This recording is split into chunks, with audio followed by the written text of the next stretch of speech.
और वो चीज बताएं राघव चड्ढा कि जब उनको मुख्यमंत्री अरविंद केजरीवाल के शीश महल में बुला के मुर्गा बना के पीटा गया था, तो क्यों नहीं बता रहे वे लोगों को बात? राघव चड्ढा अपनी कह रहे हैं, कभी वो कह रहे हैं घातक हूं कि हर झूठ को बेनकाब किया जाएगा और हर सवाल का जवाब दिया जाएगा, क्योंकि मैं घायल हूं, इसीलिए घातक हूं। राघव भाई, अभी आपका वीडियो देखा, हम सब लोग अरविंद केजरीवाल जी के सिपाही हैं और हमने तो एक ही बात सीखी थी, जो डर गया समझो मर गया। ये राघव चड्ढा तो नहीं कहते मेरे को कुत्ते के बिस्किट खिलाए केजरीवाल ने। पता नहीं कभी कहते, मुर्गे तक की बात तो आ गई। इस मामले में केजरीवाल जो है उनका सातिराना जो अंदाज है ना, जो उनका सातिराना अंदाज, आपको केजरीवाल से प्यार बहुत है। प्यार नहीं, जो स्पष्ट है, जो दिखाई देता है। अरविंद केजरीवाल, संजय सिंह, मनीष सिसोदिया, इन सबकी गिरफ्तारियां हुई जी। राघव चड्ढा जो बिल्कुल बोल्ड बोलने वाले अच्छे वक्ता जी, वो बिल्कुल ऐसे जैसे उन्होंने मुंह में दही जमा ली। दोस्तों नमस्कार, मैं संजय मग्गू और मौजूद है देश रोजाना के डिजिटल मीडिया मंच पर। इस समय देश की सियासत के अंदर तमाम चर्चाएं और तो हैं, 5 राज्यों में विधानसभा चुनाव भी है, लेकिन इसी बीच 3 दिन से अगर कोई ट्रेंडिंग कर रहा है पूरी तरह से तो वो राघव चड्ढा भी हैं। राघव चड्ढा, आप उन्हें कह लें कि वो भारतीय राजनीति के चॉकलेटी कलाकार, इसके साथ ही वो आम आदमी पार्टी यानी कि जो आम आदमी से जुड़ी हुई, जनता से जुड़ी हुई जिसे कहते हैं, उस पार्टी के अंदर कई पदों पर रहे। राज्यसभा में उपनेता थे, पंजाब के कभी प्रभारी हुआ करते थे। नज़दीकियां इतनी थी कि परिवार का सदस्य तक माना जाता था उनके लिए। एक बार सुनीता केजरीवाल ने एक बयान भी दिया था, एक बात कही थी, वो बात हम सार्वजनिक करना आप नहीं चाहते, उस बात को में कोई बात भी नहीं है वो बात करने की, लेकिन नज़दीक बहुत थे।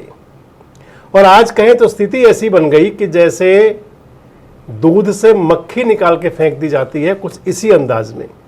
अब अपने अपने तर्क हैं, राघव चड्ढा अपनी कह रहे हैं, कभी वो कह रहे हैं घातक हूं। मैं बस इतना कहना चाहता हूं कि जो लोग आज मुझ पर आरोप लगा रहे हैं, झूठे आरोप लगा रहे हैं कि हर झूठ को बेनकाब किया जाएगा और हर सवाल का जवाब दिया जाएगा, क्योंकि मैं घायल हूं, इसीलिए घातक हूं। आपने फिल्म देखी होगी घायल। कभी वो कह रहे हैं कि सैलाब बन करके आऊंगा। और जिन लोगों ने आज पार्लियामेंट में मेरे बोलने का अधिकार मुझसे छीन लिया, मुझे खामोश कर दिया, मैं उन्हें भी कुछ कहना चाहता हूं। मेरी खामोशी को मेरी हार मत समझ लेना, मेरी खामोशी को मेरी हार मत समझ लेना। मैं वो दरिया हूं जो वक्त आने पर सैलाब बनता है। और इधर आम आदमी पार्टी के जो नेता हैं वो एक के बाद एक चड्ढा के आगे गड्ढा खोद रहे हैं और उस गड्ढे के अंदर भर रहे हैं तमाम बातें। कहीं मुर्गा बनाने की बात भी चल रही है। और वो चीज बताएं राघव चड्ढा कि जब उनको मुख्यमंत्री अरविंद केजरीवाल के शीश महल में बुला के मुर्गा बना के पीटा गया था, तो क्यों नहीं बता रहे वे लोगों को बात? उस टाइम पे जब सैलाब आया था, वो रोते हुए, उनको आंख में चोट लगी थी और फिर वो इंग्लैंड में जाके उन्हें अपनी आंख ठीक करवानी, क्यों नहीं बताते वो बात? वो जितने मालदार, जितने सूटकेस, जितनी डीलिंग हुई थी, वो क्यों नहीं बताते? राघव चड्ढा अगर कहूं तो बढ़िया उनका पीआर एजेंसी चलाते हैं, उनका पब्लिक डोमेन पे ठीक ठाक असर भी रहा है। पिछले 1-1.5 साल में उन्होंने ऐसे मुद्दे जरूर उठाए कि खासकर वो मध्यम वर्गीय और लोगों को प्रभावित भी करते हैं। ये राघव चड्ढा वाला सारा क्या इंसिडेंट है, आखिर सियासत का ये कौन सा रूप है? और राजनीति के अंदर अगर कोई व्यक्ति आगे बढ़ता है तो क्या उसे कुचला जाता है, और या फिर दगाबाजी भी कहीं मायने रखती है? कुछ इसी विषय पर चर्चा करेंगे देवेंद्र सुरजेवाला जी के साथ में। जी, सुरजेवाला जी राजनीतिक विश्लेषक भी हैं और पंचायत विकास विभाग से सेवानिवृत्त जॉइंट डायरेक्टर भी हैं। सुरजेवाला जी बहुत नज़दीक थे राघव चड्ढा जी। केजरीवाल के, जो नवरत्न थे, उनकी जो टीम थी, उनके परिवार का मेंबर, सब कुछ थे बिल्कुल।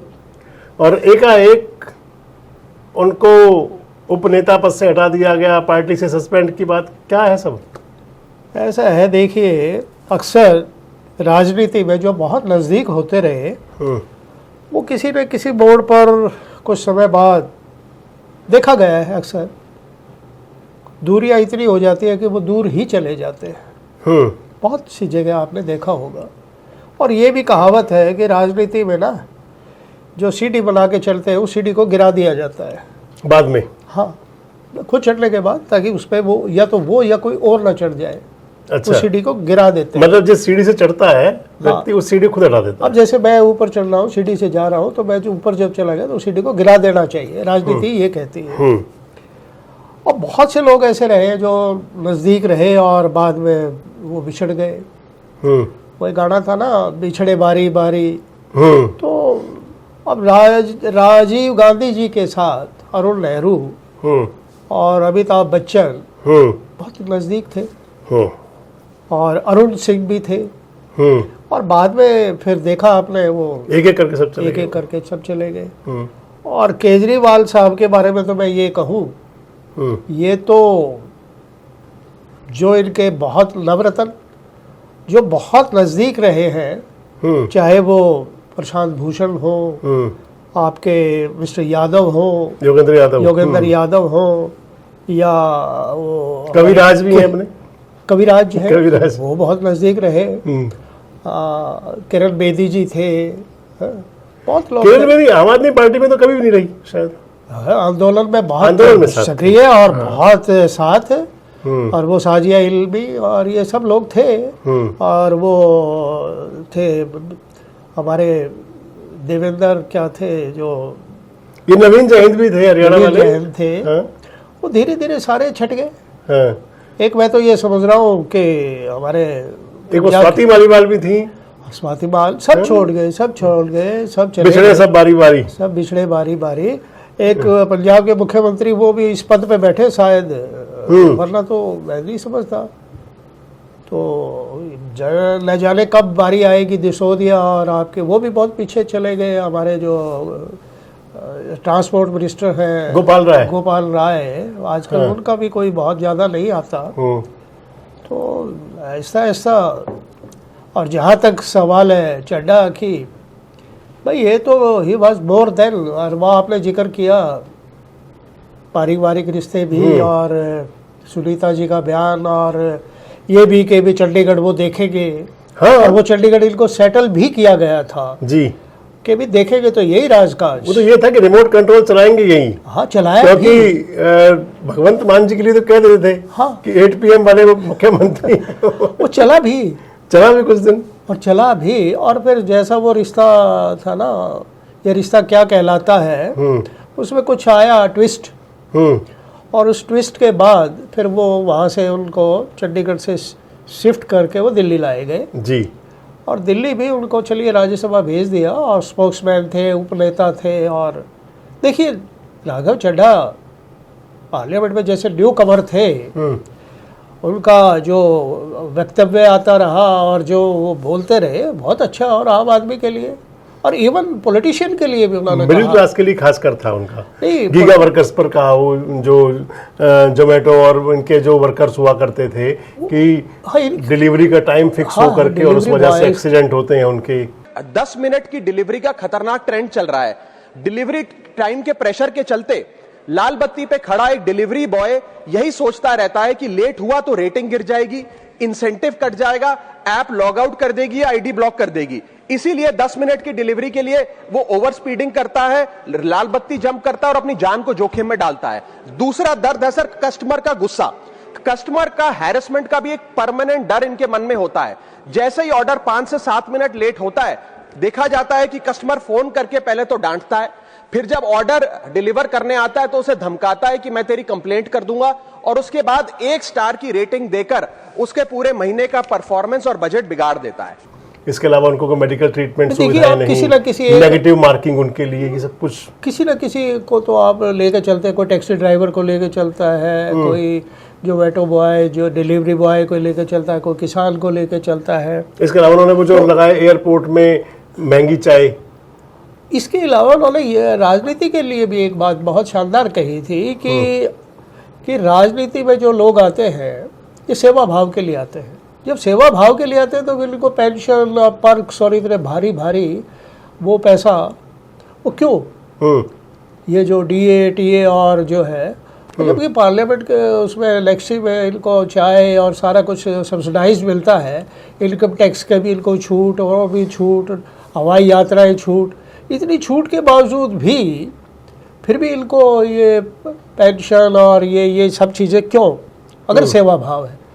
और नहीं तो फिर इनका कोई क्राइटेरिया भी होना चाहिए। अगर इनको सेवा सर्विस मान लिया जाए, जैसे नौकरी मान लिया जाए, तो फिर इनको भाई इनके मापदंड भी होने चाहिए, कोई क्वालिफिकेशन भी होनी चाहिए, मतलब मुद्दे तो एज भी होनी चाहिए। जिन मुद्दों को कभी ये जायज था। वैसे अगर देखें, हाँ, अभी केजरीवाल साहब और पार्टी, केजरीवाल तो कुछ बोलते नहीं जी, बड़ी पार्टियों के अंदर हो चुका फैसला तो वही एक लेते तो हैं। हर एक राजनीतिक दल के अंदर वन मैन शो है। फैसला वही लेते हैं। बीजेपी के अंदर मोदी साहब, कांग्रेस में राहुल गांधी, हाँ। इधर अरविंद केजरीवाल, क्षेत्रीय पार्टियों में चले जाओ तो मान लीजिए आप अभय चौटाला की पार्टी, कहीं अखिलेश यादव की पार्टी, ममता यादव है, अखिलेश है, वो तो सभी पार्टी में जो रीजनल पार्टी उनमें तो है ही। पर मुझे एक बात थोड़ा सा बताना नेशनल पार्टी में होता था। अब केजरीवाल तो इसमें सर्वे शर्मा है, वो नहीं चाहते किसी को जरा सा भी कोई उभरे, उसी के पर काट दे, तो ये पर काट दिए गए हैं इनके। वैसे अभी हम जो बात आप कर रहे थे, जहां मैंने शुरू की थी, आपने कहा कि जी शिफ्ट किए गए, हाँ, चंडीगढ़ से दिल्ली। बिल्कुल। 2023 में शादी हुई इनकी परिणीति चोपड़ा से, जी, रिश्ता तय हो गया। तो उसी दिनों में लगभग वो, जहाँ तक मुझे ध्यान आता है, राज्यसभा के मेंबर बने थे तभी वो। जी जी, पंजाब से मेंबर पार्लियामेंट राज्यसभा के हैं वो। तो 2022 में पंजाब में चुनाव हुआ था, 2023 में ये बने। हाँ, राघव चड्ढा ने पंजाब के अंदर मेहनत भी खूब की थी, पंजाब के अंदर आम आदमी पार्टी को चमकाने में काम भी खूब किया था जी। इधर जब वो शिफ्ट हुए दिल्ली, जी, अब मुझे लगता है कि अगर आप पन्नों को खंगालें जी, तो वहीं से ही सब शुरू हो गया था। हाँ। मसलन जैसे अरविंद केजरीवाल, संजय सिंह, मनीष सिसोदिया, इन सबकी गिरफ्तारियां हुई। जी, राघव चड्ढा जो बिल्कुल बोल्ड बोलने वाले अच्छे वक्ता, जी, वो बिल्कुल ऐसे जैसे उन्होंने मुंह में दही जमा ली, जी, बिल्कुल चुप हो गए थे, कुछ नहीं बोलते थे। जी। क्या वो डर की वजह से? अब तो ये तो वो तो कह रहे मैं डरता ही नहीं, मैं तो नहीं, या और फिर पीछे क्या साजिश थी? एक बार ये बात भी चली थी कि राघव चड्ढा भी जेल जा सकते हैं। अब पहले भाई वही उसके तो बाद वो इशारा विदेश किया चले है। गए। मैं वही तो कह रहा हूँ, या तो कोई डर की वजह से, वरना कोई साजिश तो क्या हो सकती है। जी। इधर ये अपना अरविंद केजरीवाल एंड कंपनी सारी जो है, जी, ये सब जैसे अंदर गए थे बारी बारी, ऐसे बाहर आ गए बारी बारी सब। जी, हाँ जी। अब तो हाई कोर्ट ने भी इनके जो केस हैं वो हाई कोर्ट में गए हुए हैं, उनको लोअर कोर्ट ने तो उनको बरी भी कर दिया सबको। जी, जी, डिस्मिस कर दिया। डिसमिस कर दिए केस, और लगता है उनको बड़ी राहतें मिल गई। हाँ। 100 बातें उनके पीछे क्या है क्या नहीं, उस सियासत ठीक में है। जाए बिना। जी, जी, जी, जब ये अंदर जा रहे थे, जी, राघव चड्ढा तब भी चुप थे। जी, जब ये बाहर आ रहे थे, राघव चड्ढा तब भी चुप हो गए, कुछ नहीं, उनका एक भी स्टेटमेंट, सिंगल स्टेटमेंट नहीं थी उनकी। जी। ये क्या मतलब पटकथा लिख रहे थे पहले से क्या वो? नहीं, ऐसा कुछ नज़र नहीं आता कि भी कोई बिगाड़, कुछ अंदर खाने, जैसे हमने शुरू में कहा कि एक बार तो सारी सल्तनत उनको सौंप दी गई थी, और ये कहा गया था कि वो जो एक वीडियो जारी हो गया था, चोरी छिपे था क्या था, वो मिसेज केजरीवाल बात कर रही थी अपनी बहन से कि चंडीगढ़ तो वो देखेंगे, और फिर उसके बाद वो कुछ वो पारिवारिक संबंधों में कुछ दूरियां आई, क्या हुआ, और वो चंडीगढ़ छोड़ना पड़ा या छुड़वाया गया। उसके बाद देखिए शायद वहीं से शुरुआत तो नज़र आती है। मतलब आपको इसके पीछे सारा विवाद पारिवारिक या राजनीतिक? कुछ पारिवारिक तो रहा ही होगा, जो पारिवारिक रिश्ते की वजह से तो आप वहाँ ले गए, और वो बात में कुछ फ़र्क आया तो शायद वो बैकआउट हो गया, यही हो सकता है। और तो दूसरा इनका बढ़ता हुआ कद, इसको जारी रखूंगा। मैंने 2 चीज देखी खासकर, कई लोग गए आए, बहुत कुछ हुआ जी, पर 2 लोग ऐसे थे जो मुझे लगता था कि अरविंद केजरीवाल के बहुत नजदीकियों में, एक स्वाति मालीवाल और दूसरे राघव चड्ढा। नहीं, वो हमारे जो कविराज जो ये थे, दोनों मेंबर पार्लियामेंट, कविराज तो खैर आप उन्हें समझ लें कि वो तो कुंठित व्यक्तित्व भी हैं, उनको तो राज्यसभा चाहिए थी, वो यहाँ ढूंढ रहे थे, यहाँ नहीं मिली, भाजपा में ढूंढ रहे थे, तो ब्रजेश पाठक को उन्होंने खूब उल्टा सीधा सुनाया। खैर मैं इन दोनों पर आऊं, अगर इन दोनों पर ही जी, क्योंकि जिनको मिला सब कुछ बनाया, आप स्वाति मालीवाल दिल्ली महिला आयोग के अध्यक्ष जी उसके बाद राज्यसभा की मेंबर जी। और फिर जो फिल्म का जो एंड होता है जो उसमें जी वो मार पीट झगड़ा लड़ाई सब कुछ हुआ उसमें जी। इधर अब राघव चड्ढा का देखें तो इधर केजरीवाल साहब की जो सेना के सेनापति हैं सारे वो वार कर रहे हैं। राघव भाई, अभी आपका वीडियो देखा, हम सब लोग अरविंद केजरीवाल जी के सिपाही हैं और हमने तो एक ही बात सीखी थी, जो डर गया समझो मर गया। हम सबको तो लोगों के मुद्दे उठाने थे सरकार की आंख में आंख डाल के। पिछले कुछ दिनों में हमने देखा जो भी कोई सीरियस मुद्दे सरकार के खिलाफ उठाता है, सरकार से प्रश्न पूछता है, लोगों की बात करता है, सरकार डिक्टेटर की तरह उसको तमाम सोशल मीडिया पर बैन कर रही है। चाहे वो ट्विटर हो, चाहे वो फेसबुक हो, चाहे वो यूट्यूब हो, सब जगह बैन किया जा रहा है। FIR दर्ज कराई जा रही है, मुकदमे किए जा रहे हैं।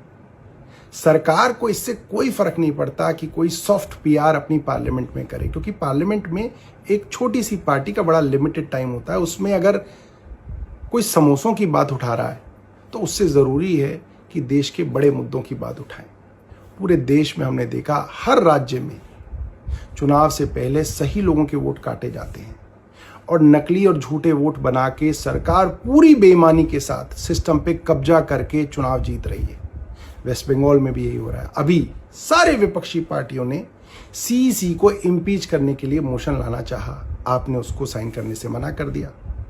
जब भी कोई मुद्दा हो जिसके ऊपर अपोजिशन वॉकआउट करती है, आप वॉकआउट नहीं करते हैं। पिछले कई अरसे से मैंने देखा आपने कोई भी मुद्दा सदन में नहीं उठाया जिसमें आपने प्रधानमंत्री या भारतीय जनता पार्टी की सरकार से प्रश्न किया हो। ऐसे डर की राजनीति कैसे चलेगी? हम लोगों को पंजाब के मुद्दे उठाने, जहां से आप चुन के आते हैं, आप वो मुद्दे भी उठाने से घबराते हैं। अभी गुजरात में पार्टी के करीब 160 कार्यकर्ताओं को झूठे मुकदमों के अंदर उनके ऊपर FIR दर्ज की गई, कईयों को गिरफ्तार किया गया, आप उस पर भी चुप रहे। तमाम नेता हमारे जेल में थे। अरविंद केजरीवाल जी को बतौर चीफ मिनिस्टर सरकार ने एक झूठे मुकदमे में गिरफ्तार कर लिया। आप उस समय भी जो है देश में नहीं थे, आप कहीं जाके छिप गए। मेरा मानना ये है कि देश के लिए असली मुद्दे हमें निडरता से और साहस से उठाने पड़ेंगे और भारतीय जनता पार्टी की आंख में आंख डाल के आपको मुद्दे उठाने पड़ेंगे। वरना देखिए, आपकी जो सॉफ्ट मुद्दे हैं उनसे उनको कोई फर्क नहीं पड़ता, बल्कि भारतीय जनता पार्टी तो कल से आपको सोशल मीडिया पे सपोर्ट कर रही है। आप इसके बारे में सोचिएगा और देखिएगा कि आप कहां से चले थे और कहां आ गए और देश को किन चीज़ों की ज़रूरत है और आप कैसे बेहतर कर सकते हैं। धन्यवाद जी। उसका प्रतिवार मैं एक एक करके इन तीनों पर आपसे बात करना चाहूंगा। पहला आरोप कि जब ऑपोजिशन पार्लियामेंट से वॉकआउट करता है, सदन से वॉकआउट करता है, तो राघव चड्ढा वहीं बैठे रहते हैं, वो वॉकआउट नहीं करते। यह सरासर झूठ है, सफेद झूठ। मैं चुनौती देता हूं, एक इंस्टेंस, एक दिन ऐसा बताइए जब ऑपोजिशन ने वॉकआउट किया हो और मैंने उनका साथ ना दिया हो, मैं साथ में वॉकआउट नहीं किया हो। और पार्लियामेंट में तो हर जगह CCTV कैमरा है, आप CCTV कैमरा निकाल कर दिखा दीजिए, दूध का दूध और पानी का पानी हो जाएगा। दूसरा आरोप लगाया कि राघव चड्ढा ने चीफ इलेक्शन कमिश्नर के इंपीचमेंट मोशन पर, यानी कि मुख्य चुनाव आयुक्त को हटाने वाली जो याचिका थी, उस पर साइन करने से मना कर दी। दूसरा सफेद झूठ, ना मुझे आम आदमी पार्टी के किसी भी नेता ने इस मोशन पर साइन करने के लिए कहा, ना औपचारिक तौर पर कहा, ना अनौपचारिक तौर पर कहा। और आम आदमी पार्टी के राज्यसभा में कुल 10 सांसद हैं, जिनमें से 6 या 7 सांसदों ने इस मोशन पर खुद ही साइन नहीं किया। तो भला इसमें मेरी क्या गलती? खाली सारा दोष मुझ पर ही क्यों मढ़ा जा रहा है? और इस मोशन के लिए राज्यसभा में कुल 50 सिग्नेचर चाहिए होते हैं, यानी कि 105 विपक्षी सांसदों में से मात्र 50 सिग्नेचर से ये याचिका पूरी हो जाती। तो इतना शोर क्यों? और तीसरा आरोप जो मुझ पर लगाया गया वो ये था कि राघव चड्ढा डर गए हैं और इसलिए वो बेकार मुद्दे उठाते हैं।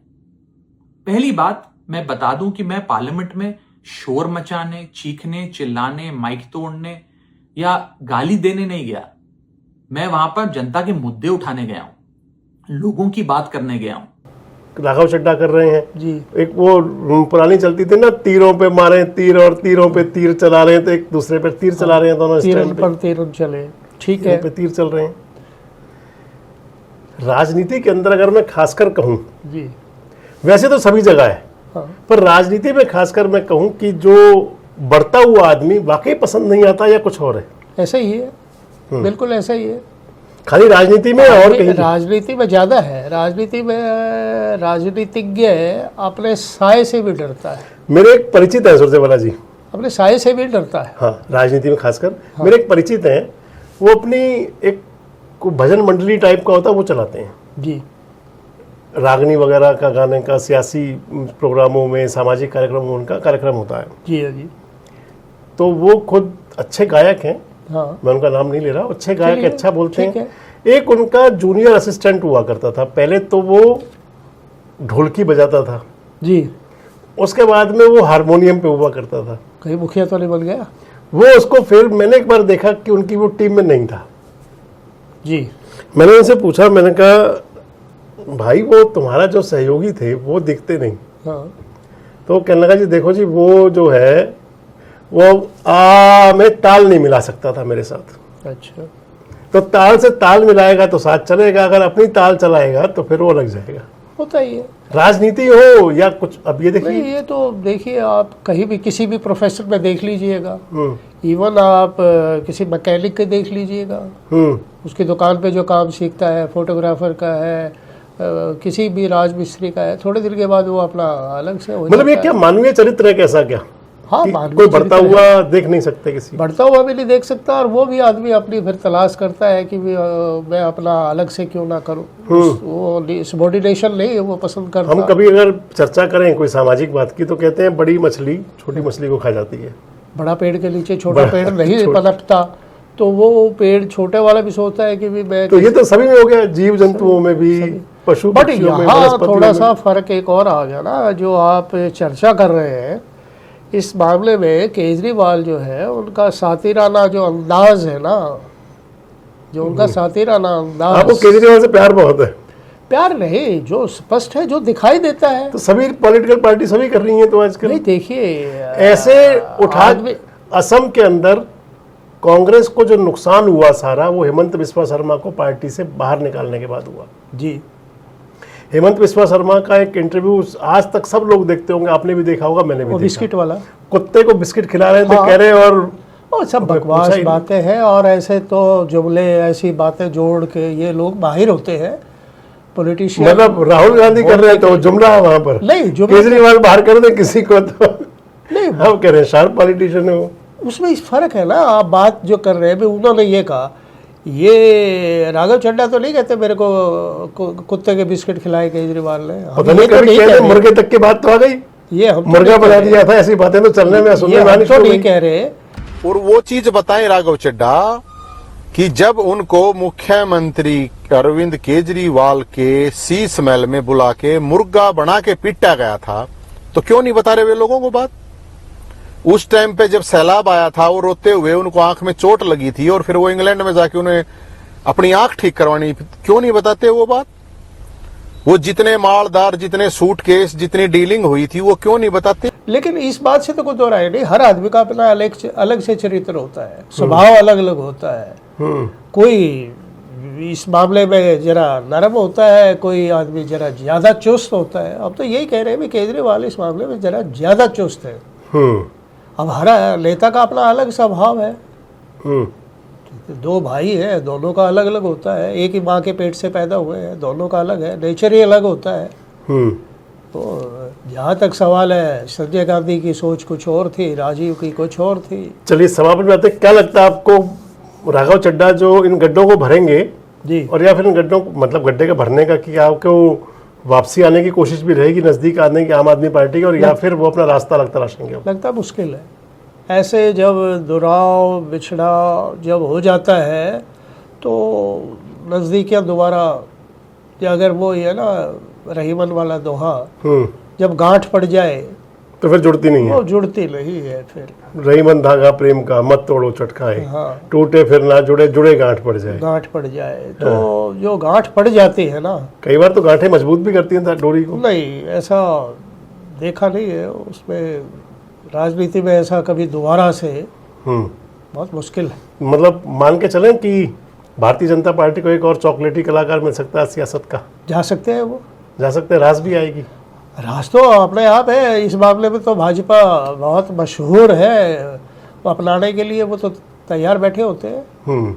वो तो कभी भी ऐसा हो सकता है, ये तो संभव है, इसकी तो बहुत बहुत संभावना है। तो कभी भी संभव है कि आपको समाचार सुनने को मिले हाँ कि राघव चड्ढा भारतीय जनता पार्टी में शामिल।